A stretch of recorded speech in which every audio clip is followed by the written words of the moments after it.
दोस्तों, आप देख रहे हैं चैनल हिकमत ब्रेन और आज आपकी खिदमत में एक बहुत ही मुफीद और आसान नुस्खा रखने लगा हूं जो हर किस्म की असाबी कमज़ोरी और पट्ठों और जोड़ों के दर्द में मुफीद है।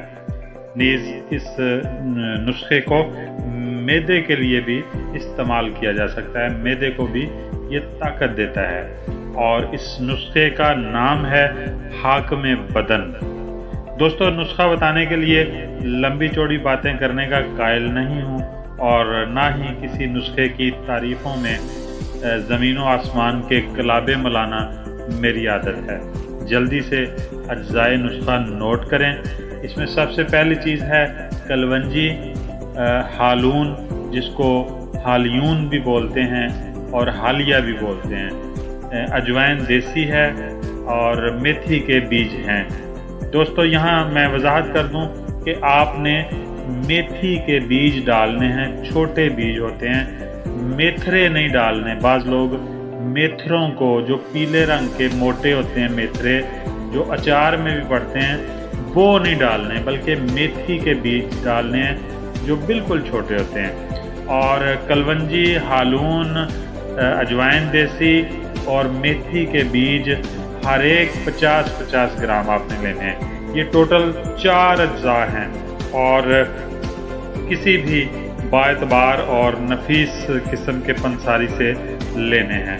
नफीस इसलिए कहा कि नफीस दुकानदार अपनी अशिया साफ़ सुथरी और आला किस्म की रखता है।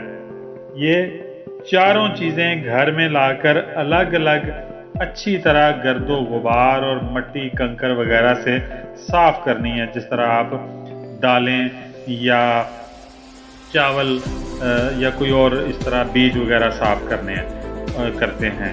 और ये बारीक छाननी से अलग अलग इनको छान लेना है। फिर इन तमाम अज्जा को एक साफ़ सुथरे डिब्बे में साबुत ही डालकर मिक्स करके रख लें। याद रहे कि इन अज्जा को पीसना नहीं बल्कि साबुत ही रखना है।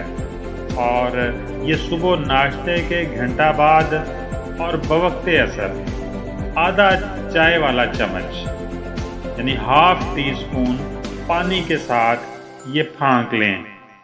जो मर्ज़ की नौयत है या जो जिनका वज़न ज़्यादा है वो 1 टीस्पून भी ले सकते हैं, 1 चाय वाला चम्मच भी मुंह में डाल के ऊपर से ताज़ा पानी या नीम गर्म अगर पानी हो जाए तो ज़्यादा बेहतर है, लेकिन ताज़ा पानी से लें। और मर्ज़ की नौयत के लिहाज से 7 दिन, 14 दिन, 21 दिन या 40 दिन इस्तेमाल करें। अल्लाह ताला आपको सेहतमंद ज़िंदगी अता फरमाए।